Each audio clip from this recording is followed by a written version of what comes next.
Le Népal est l'un des pays les plus magiques et mystérieux de la planète. Situé au cœur des majestueux Himalayas, ce pays ne se distingue pas seulement par les montagnes les plus hautes et les plus belles du monde, mais aussi par ses traditions, ses légendes et ses coutumes qui fascinent le monde entier. Des petites filles vénérées comme des déesses vivantes, à la mystérieuse légende du Yéti racontée par le peuple Sherpa, dotée d'une force extraordinaire leur permettant de conquérir les sommets, jusqu'aux communautés matriarcales où les femmes détiennent le pouvoir et peuvent avoir plusieurs maris en même temps. Tout cela compose le Népal, à la fois réel et magique, ancien et hors du commun. Ce n'est pas seulement la patrie de Bouddha, mais aussi une terre où les hommes, la nature et les mystères ne font qu'un. Et aujourd'hui, nous allons explorer ensemble le Népal, un royaume de merveilles. Une terre où polygamie et polyandrie coexistent. Le Népal possède des particularités uniques, parmi lesquelles l'existence de communautés où les mariages polygames sont pratiqués. Une tradition enracinée depuis des siècles dans certains groupes ethniques et zones rurales. Cette pratique signifie que, dans certaines villes, un homme peut épouser plusieurs femmes, tandis que dans d'autres, une femme peut avoir plusieurs maris. Et même dans des endroits où les deux pratiques coexistent, des familles polygames vivent sous le même toit. Cela reflète la diversité culturelle et les traditions profondément enracinées dans certaines communautés népalaises où les mariages polygames reposent souvent sur d'anciennes traditions culturelles et des croyances religieuses, et coexistent avec d'autres formes de mariage au Népal, ce qui enrichit encore davantage le pays et rend cet endroit merveilleux sur la planète si unique. Le Népal est un paradis abordable, doté d'une nature majestueuse et berceau du bouddhisme. Vous êtes-vous déjà demandé qu'avec moins de $20, vous pouvez vous réveiller et admirer la vue majestueuse sur l'Everest, la plus haute montagne du monde ? Au Népal, c'est absolument vrai, car le faible coût de la vie dans ce pays en développement permet aux visiteurs de profiter de vacances de rêve dans des hôtels et des resorts dont les fenêtres s'ouvrent sur l'Himalaya. Une vue difficile à surpasser. Le sud du Népal n'est pas seulement montagneux, il abrite aussi une vaste zone de jungle où l'on peut partir en randonnée et observer des crocodiles, des rhinocéros et d'innombrables autres animaux sauvages. Une expérience à la fois sauvage et complexe, mais ce qui rend peut-être le Népal vraiment unique, c'est sa riche culture, où l'hindouisme et le bouddhisme s'entrelacent, laissant une empreinte profonde dans la vie des gens. Peu de gens savent que Siddhartha Gautama, qui deviendra plus tard Bouddha, est né dans la petite ville de Lumbini en 543 avant notre ère, et non à Bodh Gaya comme beaucoup le croient à tort. Lumbini est le point de départ d'un grand voyage spirituel, tandis que Bodh Gaya, en Inde, est l'endroit où Bouddha a atteint l'illumination. La proximité géographique et historique confère au Népal une identité religieuse unique. Bien que ce soit la patrie du Bouddha, 80% de la population pratique l'hindouisme, environ 10% le bouddhisme, et le reste sont musulmans, kirans et chrétiens. C'est précisément cette combinaison qui fait du Népal un berceau spirituel unique, où la foi ancestrale et la vie quotidienne se fondent, offrant aux voyageurs une leçon simple. Peut-être que le bonheur ne réside pas dans le luxe, mais dans une existence ancrée dans les valeurs fondamentales et intemporelles de l'humanité. Le royaume de l'Himalaya est le prix de la conquête de l'Everest. Il existe dans le monde un endroit où, en levant simplement les yeux, on ressent immédiatement à quel point on est petit face à la nature. C'est le Népal. Un pays situé au cœur même de l'Himalaya, l'une des chaînes de montagnes les plus majestueuses et puissantes de la planète. On dit souvent que le paysage ici ressemble à une immense fenêtre ouverte sur une beauté qui dépasse l'imagination humaine. Et c'est peut-être dans ce lieu sacré que Bouddha, lui aussi né au Népal, a trouvé l'inspiration pour son chemin vers l'illumination. Mais le Népal n'est pas seulement spécial par son passé spirituel, il l'est aussi grâce à des peuples comme les Sherpas, qui vivent depuis des siècles dans les hautes montagnes et possèdent de rares mutations génétiques faisant d'eux des alpinistes nés, guides indispensables pour les expéditions vers le sommet du monde. Ici se trouvent 8 des 10 plus hautes montagnes de la planète, dont l'Everest, la montagne emblématique qui culmine à plus de 8748 mètres au-dessus du niveau de la mer. Les sommets enneigés, qui s'élèvent au-dessus des nuages, inspirent non seulement la révérence, mais deviennent aussi un symbole de force, d'endurance et de la beauté indomptable de la nature que l'humanité, malgré tout son développement, est incapable de maîtriser entièrement. La conquête de l'Everest est depuis longtemps un rêve pour de nombreux alpinistes à travers le monde, mais peu comprennent qu'il s'agit d'une épreuve non seulement de force physique et morale, mais aussi d'un enjeu économique. Le prix pour gravir le toit du monde peut varier de 30 000 à 100 000 $ américains, voire plus selon l'itinéraire, la compagnie d'expédition, l'équipement et le niveau de soutien. Rien que le permis d'ascension peut coûter de 10 000 à 25 000 $ américains. Et ce n'est que le début. En plus de cela, il faut payer la nourriture, les boissons, l'équipement spécial pour l'ascension et l'installation des camps de base. C'est le strict minimum si vous ne voulez pas mourir en chemin. Et avant tout, l'un des facteurs décisifs est la camaraderie des Sherpas, l'âme de l'Himalaya. Ce sont eux qui portent le fardeau, tracent la voie, soutiennent physiquement et moralement et guident les expéditions pas à pas dans des conditions extrêmes où la moindre erreur peut coûter la vie.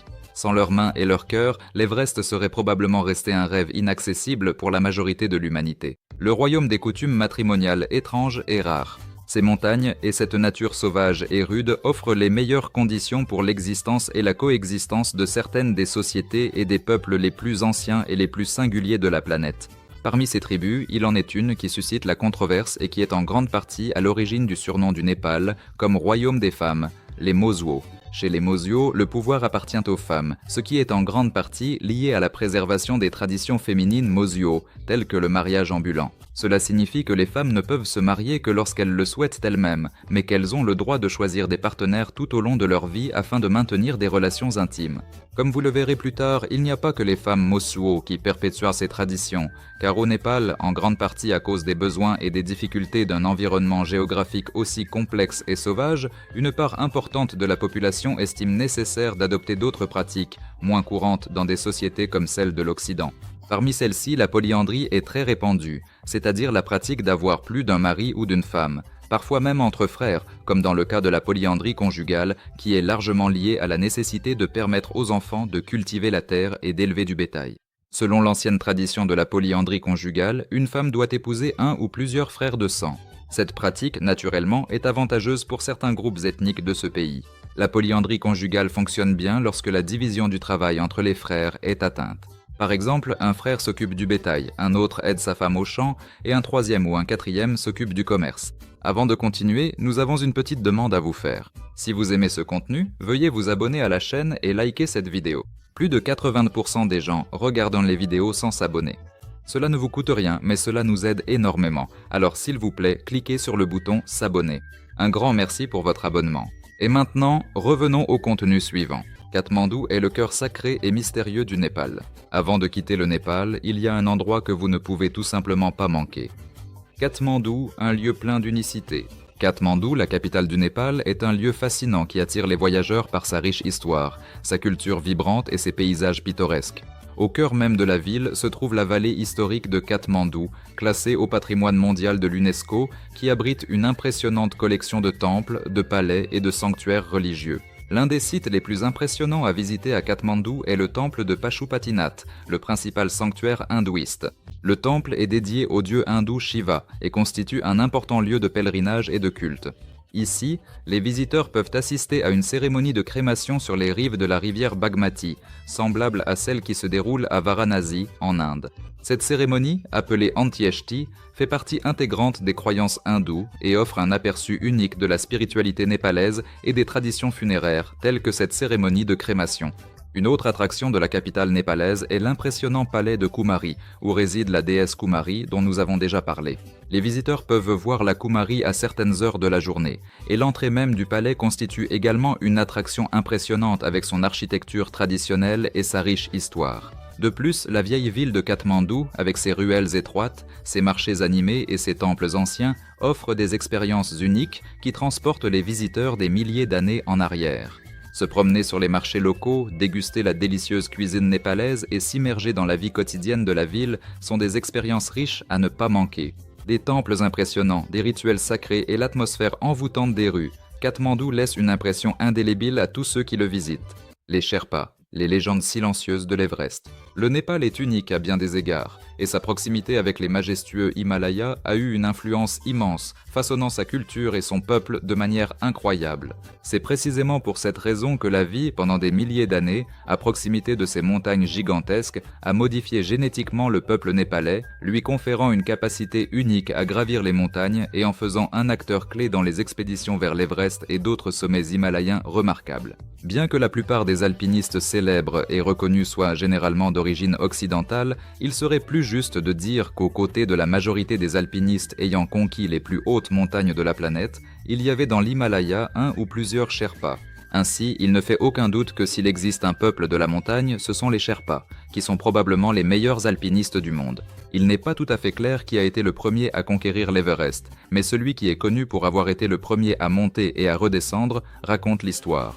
Ce n'est qu'en 1953 que le Sherpa népalais Tenzing Norgay, accompagné du néo-zélandais Edmund Hillary, a atteint le sommet de l'Everest et est revenu pour en témoigner. Cependant, il est possible que la montagne ait été gravie plus tôt, car il existe des preuves de la mort de 2 alpinistes britanniques en 1924. Cela reste l'un des grands mystères de l'Everest. Sont-ils morts avant ou après l'ascension ? Bien que beaucoup pensent et sont convaincus que ce lieu, connu sous le nom de Toit du Monde, a été atteint non pas par des Occidentaux, mais par les légendaires Sherpas, qui l'avaient fait à de nombreuses reprises auparavant. De la polyandrie à la légende du Yéti. Mais pour de nombreux hommes qui pratiquent cette tradition, la possession commune de la terre, des biens ou du bétail est une question secondaire. Pour de nombreux Népalais, l'amour entre frères est plus fort que l'amour entre un homme et une femme, et c'est la principale raison pour laquelle cette ancienne tradition perdure. En plus de ses ancêtres et d'autres traditions dont vous entendrez parler plus tard, comme les déesses vivantes ou une société où les hommes ont plusieurs épouses, si vous avez la chance ou le courage de vous aventurer dans l'Himalaya, vous devez savoir que c'est précisément ici qu'est née la légende de l'homme des neiges, connue sous le nom de Yéti. Une légende à laquelle croient de nombreux habitants du Népal et beaucoup affirment même l'avoir vu. Il n'existe aucune preuve scientifique de son existence, mais certains alpinistes affirment avoir vu d'énormes empreintes dans la neige, ou même avoir aperçu cet animal descendant de la montagne. Dans un temple bouddhiste au Népal, on expose même des poils qui, dit-on, appartiendraient au Yéti, et au fil des années, plusieurs expéditions ont été organisées dans ce pays pour le retrouver. Mais pour profiter de l'Himalaya, il n'est pas nécessaire de rencontrer le Yéti, de dépenser une fortune ou de devenir alpiniste. Outre l'Everest, l'Himalaya peut se vanter d'innombrables paysages tout aussi impressionnants. Par exemple, Pokhara, célèbre pour son paisible lac Phewa, dont les eaux calmes reflètent les montagnes environnantes. Entouré de forêts luxuriantes, cet endroit invite à la contemplation et au renouveau. De plus, des vallées telles que la vallée de Katmandou avec sa riche histoire et son architecture fascinante, ou la vallée du Langtang avec ses sommets majestueux et sa culture tibétaine, ne sont que quelques-unes des perles qui illustrent la diversité et la beauté de cette région. Diversité ethnique et culturelle. Savez-vous qu'au XXIe siècle, il existe encore un endroit où l'on vénère une déesse vivante ? C'est le Népal en personne. Ce petit pays, peuplé de plus de 120 groupes ethniques différents, est une mosaïque de langues, de costumes et de coutumes variées. Et c'est ici que la tradition de la Kumari, la déesse vivante, est devenue l'une des plus impressionnantes au monde. Chaque année, une jeune fille n'ayant pas encore atteint la puberté est choisie selon des critères physiques et astrologiques extrêmement stricts pour devenir l'incarnation de la déesse hindoue Taleju.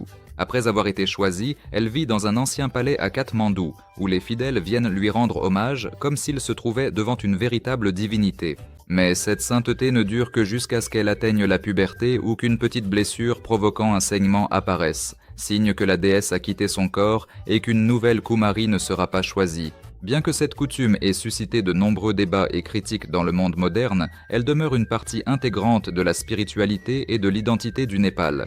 Les rares apparitions publiques de la Kumari deviennent toujours un grand événement religieux, attirant l'attention de milliers de fidèles et de touristes venus du monde entier. En observant ce rituel, on réalise facilement que le Népal n'est pas seulement constitué de montagnes majestueuses, mais aussi d'un trésor spirituel où les gens vivent dans un étrange lien entre la mythologie, la foi et la vie réelle. Un pays aux plantations de cannabis les plus denses du monde. Ainsi, grâce à ses caractéristiques uniques, le Népal devient un pays vraiment particulier, qui mérite d'être exploré. Tout près se trouve un autre endroit étonnant et surprenant.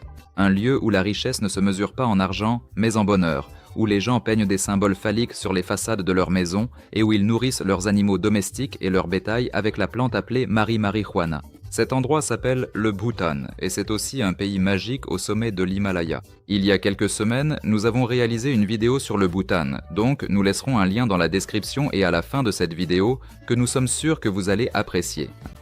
Pour revenir à la plante Mari, il est surprenant que le Népal soit l'un des endroits où l'on trouve la plus grande concentration de plants de cannabis au mètre carré. La géographie favorable et le climat de certaines régions du Népal, ainsi que du Bhoutan, en particulier dans les montagnes et les plaines, créent des conditions idéales pour la culture de cette plante. Grâce à cela, le Népal est reconnu comme l'un des pays ayant la plus forte concentration de cannabis naturel au mètre carré. Cependant, il est important de noter que la culture et l'utilisation du cannabis au Népal sont légales et qu'il est nécessaire de respecter les lois et règlements locaux concernant cette plante. Laissez un commentaire ci-dessous et dites-nous d'où vous regardez et quelle heure il est chez vous. Nous serions ravis de savoir jusqu'où notre vidéo a voyagé. Et maintenant, passons à la vidéo elle-même. Je pense que vous allez aimer cette partie, elle est vraiment intéressante. Chaque voyage a une fin et notre exploration s'achève ici. Si vous souhaitez continuer à explorer des pays comme la Russie, l'Ouzbékistan, le Bhoutan ou de petits pays d'Asie du Sud-Est comme le Vietnam, les Philippines, le Laos, la Thaïlande, rendez-vous sur notre chaîne pour découvrir de nombreuses informations intéressantes sur d'autres pays.